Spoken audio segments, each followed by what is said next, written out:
Good day everyone, this is Chermark TV. For today's video ay pag-uusapan naman natin about parabola. So without further ado, let's get started.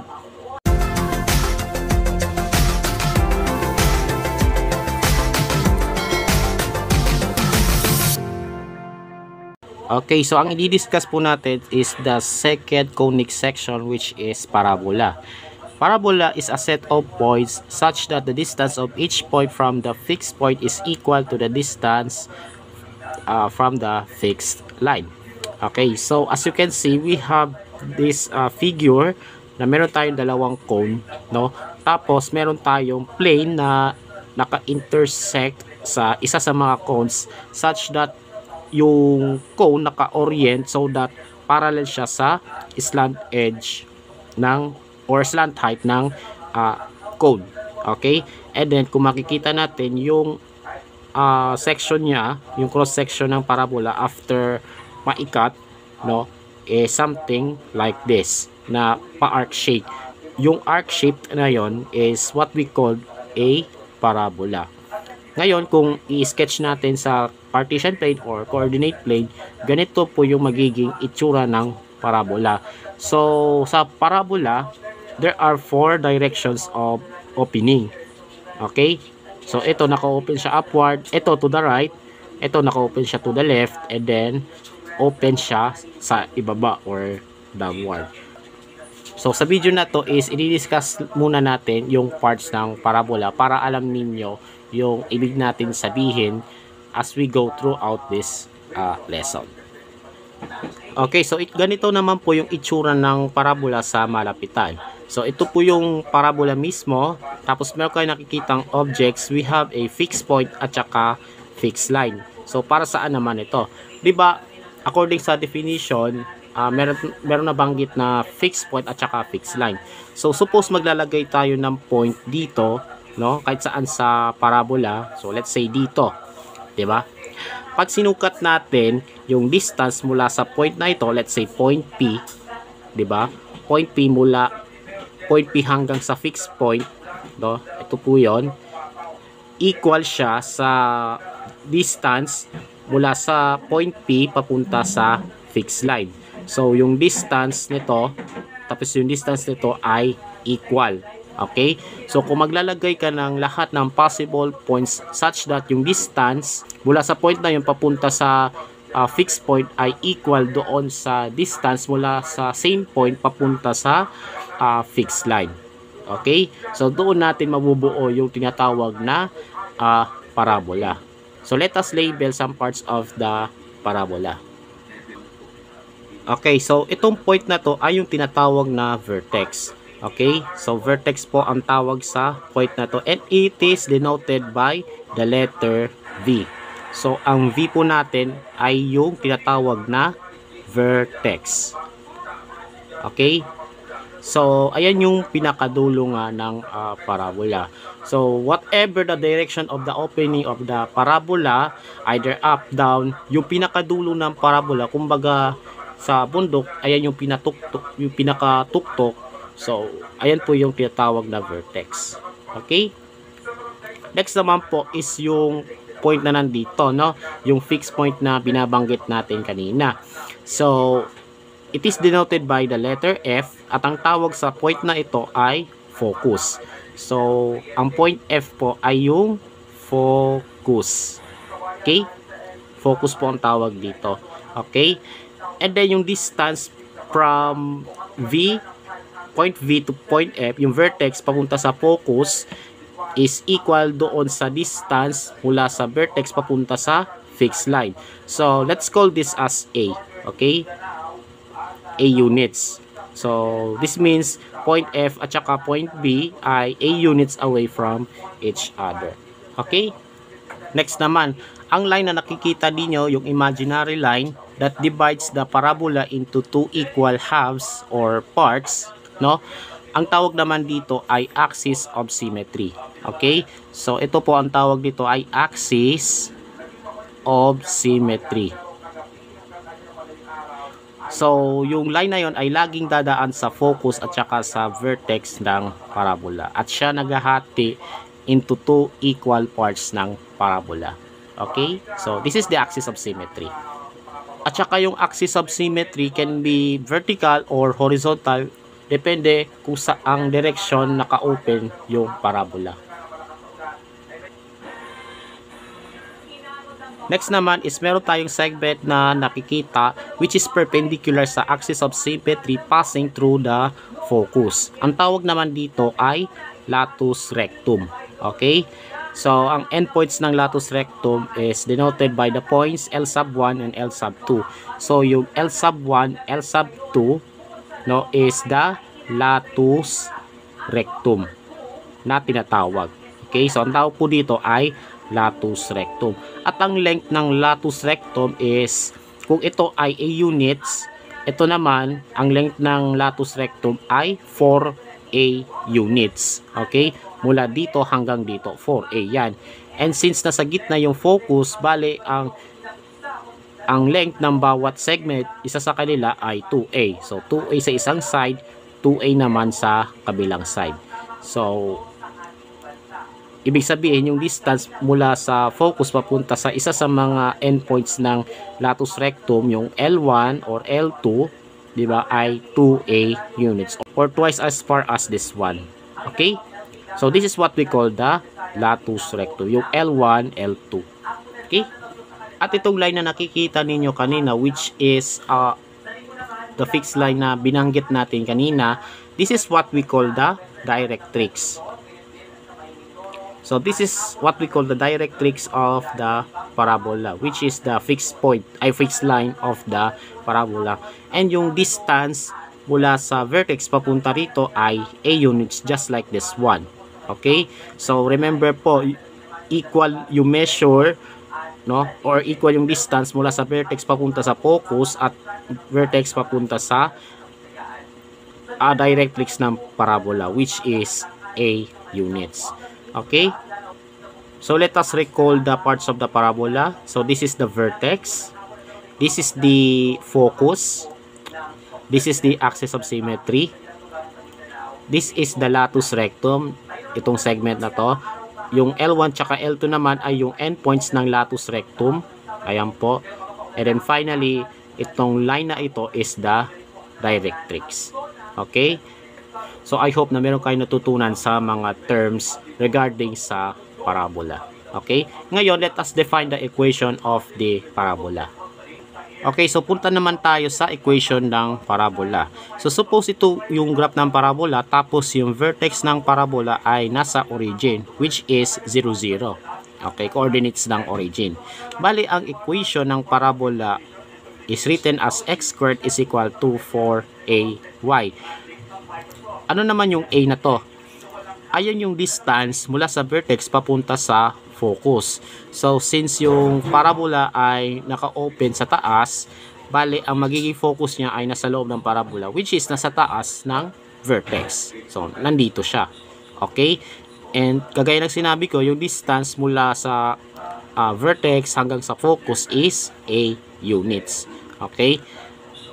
Diyan natin babasehan yung equation. Okay?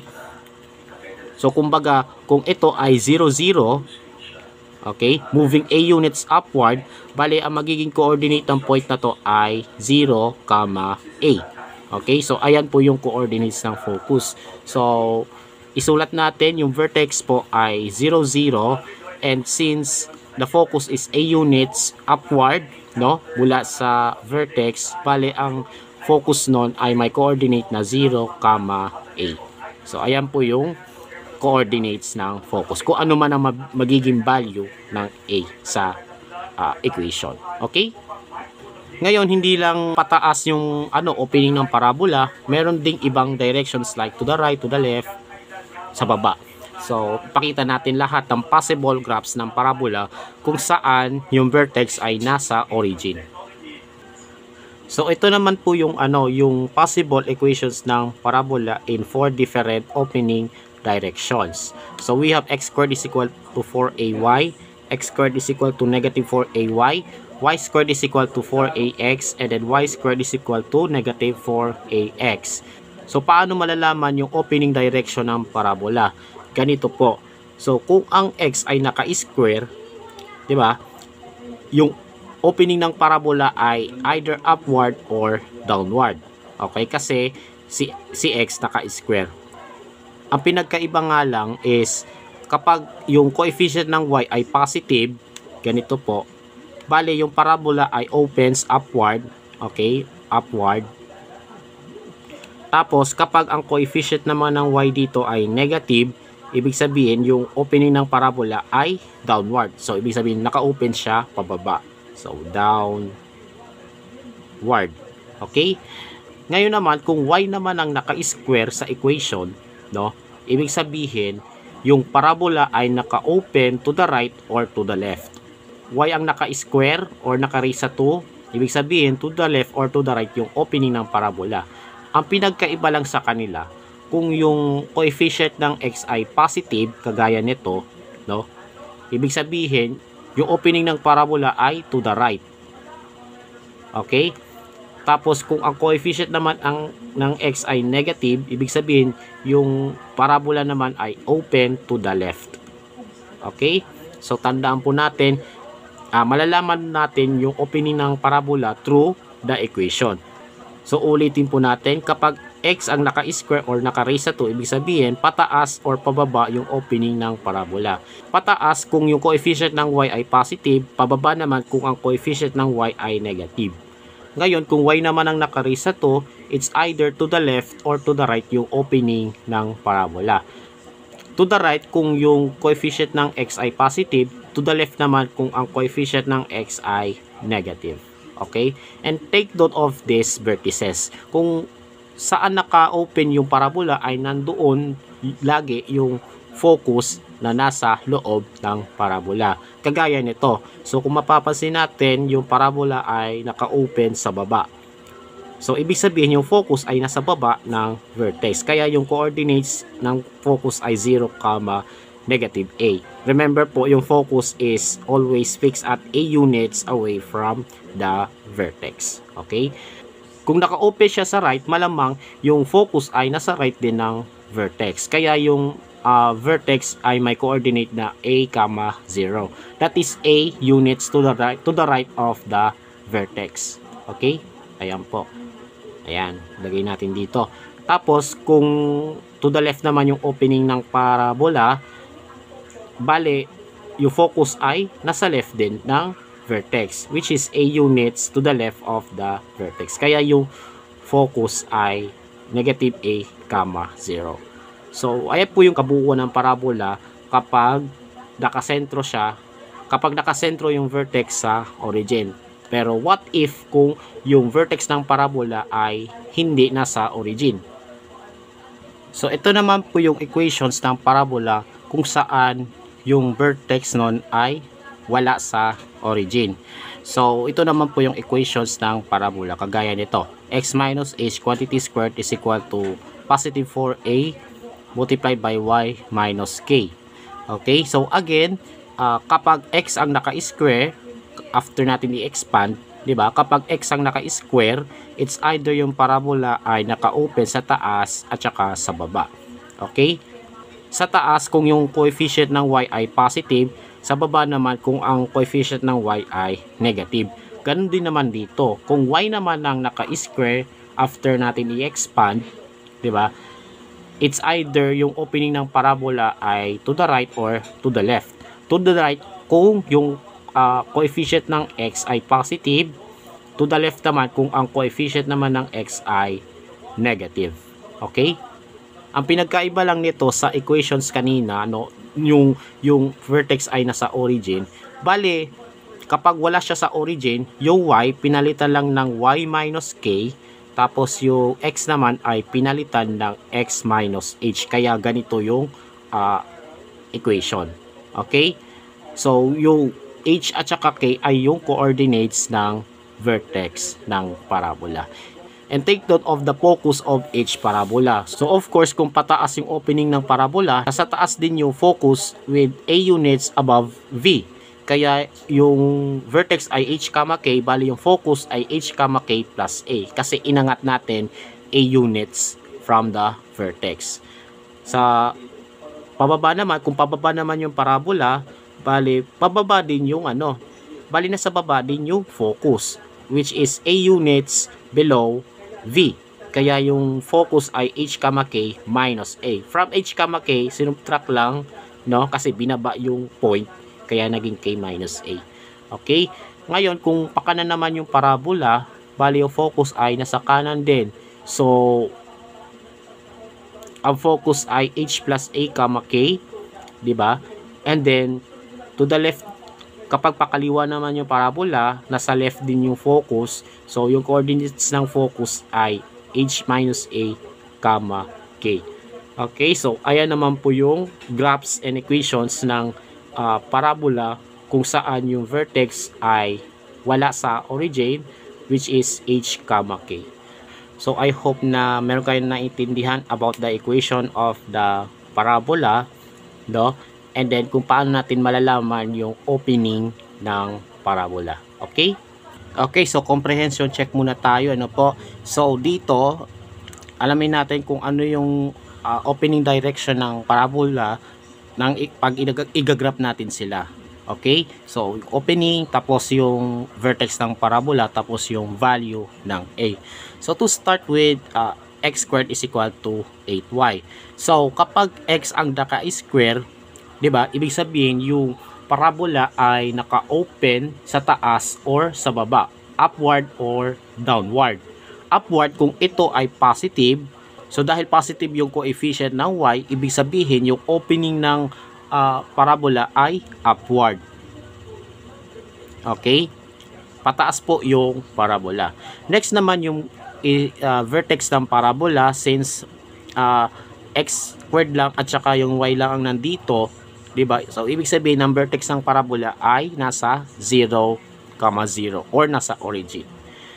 Next naman is yung value ng A. So, to get the value of A, kunin mo lang yung coefficient ng y and then i-equate mo siya sa 4A. So, to do this, equate mo yung coefficient ng y sa 4A. So, 4A is equal to 8 po yun. So, divide both sides by 4, then we have A is equal to 2. So, ibig sabihin, the value of A should be equal to 2 or A is equal to 2. Okay? So, magagamit natin yan to get the focus and then the endpoints of latus rectum na i-discuss naman natin sa mga susunod na video. Okay? Ayan po. Next, number 2, we have y minus 2 quantity squared is equal to negative 12 times x plus 3. So, y ang naka-square. So, ibig sabihin yung parabola ay pakanan or pakaliwa. Ibig sabihin, naka-open siya sa left or sa right. And makikita natin na negative yung coefficient ng x. Okay? Kapag in-expand natin or multiply out. So, negative yung coefficient ng x. So, ibig sabihin, yung opening ng parabola ay to the left. Okay? Next naman is yung vertex ng parabola. So, kukunin natin nito, tsaka ito. Diba? So, remember po, yung kapartner ng x ay h, at yung kapartner naman ng y ay k. Okay? So, or, para mas madali, yung kapartner ng x ay yung x-coordinate ng vertex, tapos yung kapartner naman ng y ay yung y-coordinate ng vertex. So, yung vertex ng parabola ay negative 3, kasi dapat naka x minus negative 3 yan eh. Diba? X minus h po yan. So, negative 3, positive 2. So, this is the vertex of the parabola. Okay? Tapos, yung value of a naman, so, kunin natin yung coefficient ng x plus 3, which is negative 12. Pero, alisin natin yung negative. So, ignore natin yung negative. Kasi, positive naman yung ano eh. Kukunin natin value ng a eh. Diba? Yung distance. So, 4a is equal to 12, divide both sides by 4, then a is equal to 3. So, the value of a should be equal to 3. Keep in mind na since pakaliwa yung parabola, so automatic yung focus nun ay nasa kaliwa ng parabola. The reason kung bakit negative siya. Okay? Magma-minus ka ng 3 sa x-coordinate ng vertex. Okay? Ayan po. Next, number 3 naman po, we have x plus 1 quantity squared is equal to 20y. So, since x ang naka-square, kapag in-expand natin, no, ibig sabihin, naka-open siya sa taas or sa baba, upward or downward. But since 20 is positive, yung coefficient ng y is positive, so upward yung opening ng parabola. So we write it as upward yung opening. Okay? Next is vertex ng parabola. Okay, so yung x po natin, x minus h, no? Since plus 1 siya, so the x coordinate should be negative 1. Tapos dito, y lang ang nandito. So ibig sabihin, yung value naman ng k or yung y coordinate nun ay 0. So ibig sabihin, yung vertex ay nasa negative 1, 0. Okay? And then for the value of a, which is kunin natin yung coefficient ng y, which is 20, and then equate natin sa 4a. So 4a is equal to 20. Divide both sides by 4, and we got a is equal to 5. So a is equal to 5. Okay? Ayan po yung distance ng vertex at saka focus. Okay? Next naman po is number 4. We have y squared is equal to 2 multiplied by x minus 5. So, y naman ngayon ng ka-square. So, it's either to the left or to the right yung opening ng parabola. And since positive to, yung coefficient ng x, ibig sabihin yung parabola ay naka-open sa kanan. So, to the right. Okay? Next is yung vertex, no? So, yung kapartner ng h is the x coordinate, which is positive 5 kasi naka x minus h, diba? Yung h po natin ay 5 or yung x coordinate. Tapos dito y lang siya, so automatic 0 na yan. Okay? 5, 0 po is the vertex. Okay? And then the value of a, so ito equate natin sa 4a. So 4a is equal to 2. Divide both sides by 4. So we have a is equal to 2 over 4, this reduced to 1/2. Okay? So, a is equal to 1/2. Okay? And then for the last one, we have x minus 5 quantity squared. So, x naman ngayon ang naka-square kapag in-expand. No? So, the opening should open upward or downward. But since negative yung coefficient ng y, ibig sabihin yung parabola ay naka-open sa baba. So, downward. Okay? Vertex naman po is, remember po, x, kapartner nun is x coordinate, yung h, diba? Which is positive 5. And then, yung kapartner naman ng y is yung k, which is, yan yung y coordinate, no? So, plus 6, so negative 6 dapat. Okay? So, yung vertex is 5, negative 6. And then, para naman sa value ng a, so, just equate this coefficient of y sa 4a. So, 4a is equal to 10. Ignore natin yung negative sign. Okay, ignore natin. Divide both sides by 4. So, a is equal to, i-reduce natin sa lowest term yung 10 over 4. This will become 5 over 2. So, the value of a should be equal to 5 over 2. And that's it. Sana po ay meron kayong natutunan sa video na ito about the introduction of the parabola. So, di-discuss natin yung equations and ano ba yung magiging opening ng parabola kapag i-sketch natin yung graph. Okay? So, tandaan po natin yung parts ng parabola like vertex, axis of symmetry, latus rectum, ganun. Kasi magagamit natin yan sa mga susunod na video. Alright, so do not forget to subscribe to my YouTube channel para sa iba pang mga videos na i-upload ko. And follow me also on my TikTok account. Stay safe, God bless, and as always, have a great day to all.